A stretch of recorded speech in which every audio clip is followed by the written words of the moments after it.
باليستر شاب بسيط طيب مجتهد، وكل حلمه إنه يثبت إن الإنسان يقدر يغير مصيره مهما كانت طبقته.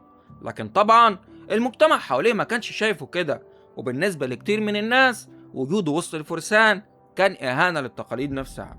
والشخص الوحيد اللي كان واقف جنبه فعلا هو أمبرسيوس، الفارس المثالي الوسيم المحبوب من الكل.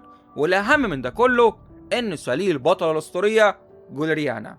ورغم الفرق الطبقي الكبير بينهم، علاقتهم كانت قوية جدا. وهنا تحس إن الفيلم من البداية بيقولك حاجة مهمة: أحيانا الناس اللي المفروض يكون بينهم حواجز هم أكتر ناس بيفهموا بعض. لحد ما بيجي اليوم اللي غير كل حاجة، يوم احتفال تخرج الفرسان. المملكة كلها مجتمعة، والملكة بنفسها بتسلم باليستر السيف الرسمي عشان تعلنه فارس قدام الجميع. لحظة كان مستنيها طول عمره، لكن فجأة السيف بيطلق شعاع ليزر ضخم بيقتل الملكة فورا قدام الناس كلها. وفي ثانية واحدة حلم باليستر بيتحول لكابوس. وفي وسط اللحظة دي أمبرسيوس نفسه بيضطر يقطع ايد باليستر عشان يوقفه.